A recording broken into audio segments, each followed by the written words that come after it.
সাতক্ষীরায় জমে উঠেছে ঈদ বাজার, ভিড় বাড়ছে বিপণী বিতানগুলোতে। এবার বাজারের অন্যতম আকর্ষণ দেশীয় পোশাক, তবে চড়া দামের অভিযোগ ক্রেতাদের।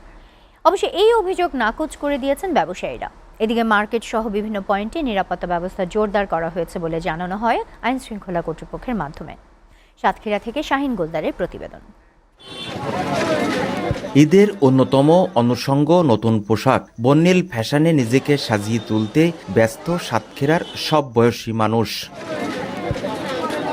দোকানগুলো সেজেছে বাহারি সাজে, অভিনব নাম ও নকশার বিভিন্ন পোশাক শোভা পাচ্ছে শোরুমগুলোতে। ক্রেতাদের নজর কাটছে মনোহারী সব পোশাক, তবে পছন্দর সাথে দামের মিল নেই বলে অভিযোগ তাদের। এবার ঈদে হচ্ছে আপনার হিট হচ্ছে নায়রা, গারারা, সারারা, এইগুলো হচ্ছে আপনার বেশিরভাগই কাস্টমারই চাচ্ছে। বাইরে যে জিনিসের দামগুলো হয়তো 500 টাকা, এখানে 1000, 1200 টাকা, 1500 টাকা। রোজার ঈদ মানে ছেলেদের পাঞ্জাবি, লাক্সারি কাতানের যে পাঞ্জাবিগুলো ওইগুলো আপনার চাচ্ছে বেশি আর কি, পপকর্ন ফেব্রিক্স এইগুলো। দাম তুলনামূলক অনেক বেশি, মানুষের সাধ্যের বাহিরে, মানুষ কেনাকাটা করতে পারছে না। দোকানে গেলে আপনি 1000-1200 টাকা কিনতে হবে, কিন্তু আমার কাছ থেকে ন্যায্য দামে পাবেন 700 থেকে 800 টাকা পেয়ে যাচ্ছেন। তবে লাভের অঙ্ক মনোমতো হওয়ায় খুশি ব্যবসায়ীরা।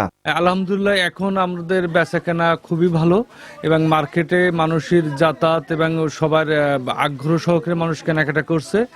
কাস্টমাররা হ্যাপি, আমরাও বিক্রি করতে পেরে আমরাও হ্যাপি। নিরাপত্তার লক্ষ্যে প্রয়োজনীয় ব্যবস্থা গ্রহণ করা হয়েছে বলে জানান পুলিশের এই কর্মকর্তা। আমরা নিরাপত্তা ডিউটি দিয়েছি যেন কোনো ধরনের ছিনতাই বা কোনো চুরি রাহাজানি না হয়। আমাদের 2 শিফটে ডিউটি করছে। এখানে আমরা ইউনিফর্ম পুলিশ দিয়েছি, আমরা সিভিলের ডিএসবি ডিপ্লয়মেন্ট দিয়েছি। এই ঈদে নতুন রঙে নিজেকে সাজাতে ব্যস্ত সময় পার করছেন নানা শ্রেণী পেশার মানুষ। Shahin Goldar, SA TV, Satkhira.